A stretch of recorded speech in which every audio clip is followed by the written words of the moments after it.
शेख हसीना के खिलाफ international case बन गया है। जानेंगे अब आगे क्या होगा, इसका क्या मतलब है और क्या भारत के लिए बड़ी समस्या आ रही है। जानेंगे क्या है मामला। तो वहीं दूसरी तरफ बहुत सारा यूरेनियम क्यों मंगा रहा है भारत, आखिर भारत का क्या प्लान है। जियोपॉलिटिक्स में बहुत कुछ चल रहा है, हमेशा की तरह जानने को मिलेगा बहुत कुछ। आइए जानते हैं इन खबरों को विस्तार से। बांग्लादेश की पूर्व प्रधानमंत्री शेख हसीना के खिलाफ इंटरनेशनल क्रिमिनल ट्रिब्यूनल में नरसंहार और मानवता के खिलाफ अपराध करने को लेकर केस दर्ज हुआ है। बांग्लादेश की अंतरिम सरकार संयुक्त राष्ट्र की निगरानी में इसकी जांच कराई। अंतरिम सरकारी कानूनी सलाहकार प्रोफेसर आसिफ नजरुल ने कहा है कि शेख हसीना पर कमान देने की जिम्मेदारी थी, इसलिए छात्र आरक्षण विरोध प्रदर्शन के दौरान हुई मौतों में उनकी भूमिका की जांच की जाएगी। ट्रिब्यूनल के डिप्टी डायरेक्टर अताउर रहमान ने कहा कि शिकायत दर्ज कर ली गई है और मामले की जांच शुरू हो गई है। जांच पूरी होने पर हम अगली प्रक्रिया के लिए ट्रिब्यूनल के चीफ प्रोसिक्यूटर ऑफिस को रिपोर्ट सौंपेंगे। बांग्ला अखबार डेली स्टार के मुताबिक एक अधिकारी ने कहा कि पुलिस की गोलीबारी में मारे गए स्टूडेंट के पिता ने केस दर्ज कराया है। 9वीं कक्षा के स्टूडेंट आरिफ अहमद की 5 अगस्त को प्रदर्शन के दौरान पुलिस की गोली लगी थी। 2 दिन बाद उसकी मौत हो गई। हसीना सरकार में गृह मंत्री रहे असदुज्जमान खान और आवामी लीग के महासचिव ओबैदुल कादर सहित दर्जनों मंत्रियों और अफसरों पर भी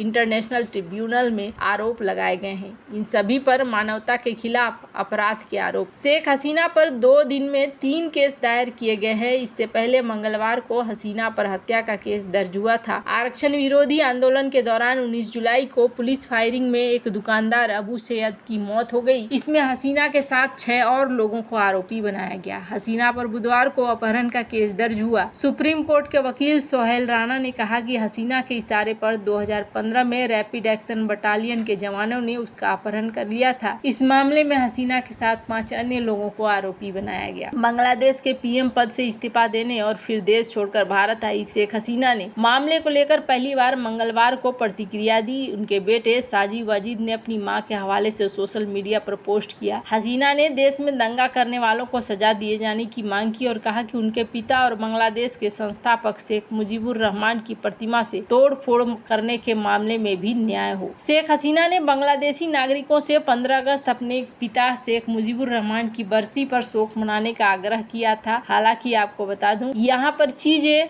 बदलती हुई दिख रही है। इस बीच बांग्लादेश में भारतीय उच्चायुक्त प्रणय वर्मा ने बुधवार को विदेशी मामलों के सलाहकार तौहीद हुसैन से मुलाकात की। बैठक के बाद वर्मा ने कहा कि हम बांग्लादेश के साथ अपने संबंधों को आगे बढ़ाने के लिए इच्छुक हैं। अब देखना होगा क्या भारत के ऊपर भी दबाव बनता है कि भारत जल्दी से जल्दी शेख हसीना को वापस भेज दे। हालांकि बहुत सारी चीजें हैं, बहुत सारी चीजें भारत पर निर्भर करेगा कि भारत इन्हें भेजता है या फिर नहीं भेजता है। हालांकि भारत के पास और भी एग्जाम्पल हैं।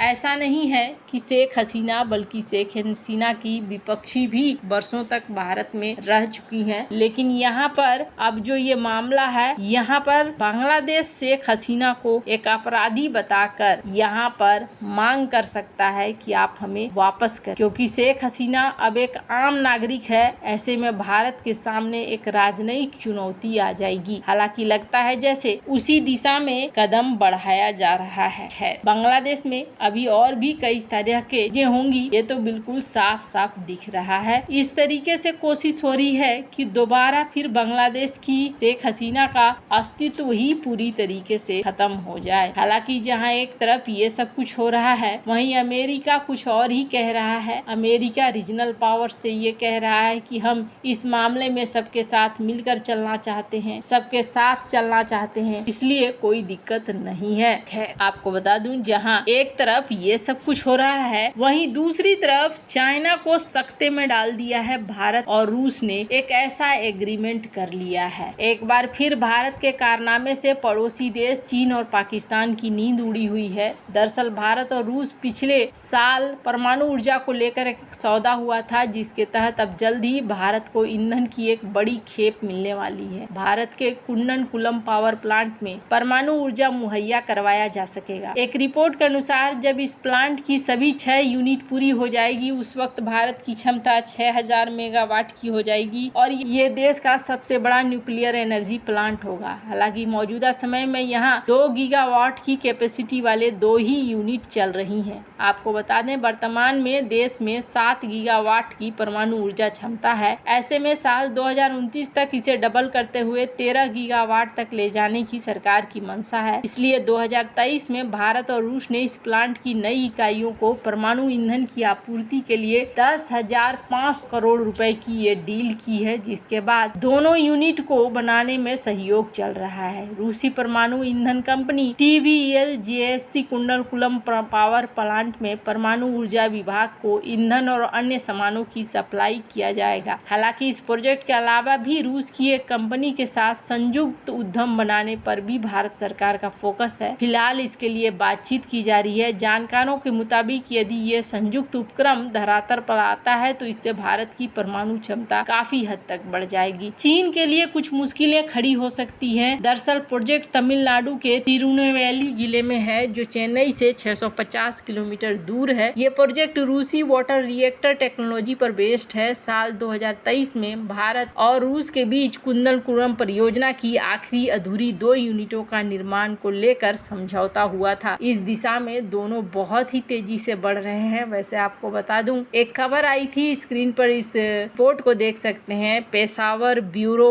और एक फराज सईद इस नाम के शख्स ने यहाँ पर ट्वीट किया था, जिसमें ये कहा गया था कि रूस और भारत के बीच में न्यूक्लियर फ्यूल सप्लाई का जो कॉन्ट्रैक्ट है वो कैंसिल हो गया है और रूस अब नहीं देने वाला है। पर इसके विपरीत 10,000 करोड़ रुपए की ये डील फाइनल हो रही है और ये रूस यहाँ पर दे भी रहा है। भारत के लिए सबसे अच्छी बात क्या है कि भारत न्यूक्लियर पावर प्लांट के मामले में आगे बढ़ेगा और इस मामले में आगे बढ़ने के लिए भारत को बहुत जरूरत थी इस पूरे टेक्नोलॉजी से लेकर ईंधन की। अब तक ये जो है रूस के द्वारा ही भारत को दिया जाता रहा है, पर अब जाकर भारत इस दिशा में बहुत तेजी से आगे बढ़ना चाह रहा है। वैसे जिस तरीके से भारत यहाँ आगे बढ़ रहा है, पहले ही काफी रफ्तार में आगे बढ़ने की जरूरत थी। बहुत देर हुई है पर फिर भी कम से कम अब आगे बढ़ रहा है। स्क्रीन पर आप देखिए चाइना ने क्या किया है। चाइना के कितने सारे यहाँ पर ऑपरेशनल प्लांट हैं। ये जो मैप देख रहे हैं, इस मैप में आपको चाइना के बहुत सारे प्लांट आपको देखने को मिलेंगे। तो दुनिया बहुत तेजी से आगे बढ़ी है। चाइना आगे बढ़ा है तो इसके पीछे कारण ये है कि उन्होंने काफी बढ़िया से उन्होंने सोचा है चीजों को, और न सिर्फ सोचा है बल्कि इम्प्लीमेंट करना भी शुरू कर दिया है। हमने काफी देर की है पर अब जाकर कहीं भारत इस क्षेत्र में आगे बढ़ रहा है, जो कि भारत के लिए एक बढ़िया सीन बनता हुआ नजर आ रहा है। चाइना की तरह भारत भी अब धीरे धीरे ऊर्जा के क्षेत्र में स्वतंत्र होना चाह रहा है। कल की डेट में कुछ भी कहना मुश्किल है, पर अब जाकर चीजें उस दिशा में होती हुई दिख रही हैं। वैसे आपको क्या लगता है इन सब मामले में, आपकी क्या राय है, कमेंट कर जरूर बताएं। जल्द मिलते हैं अगले वीडियो में नई खबर के साथ।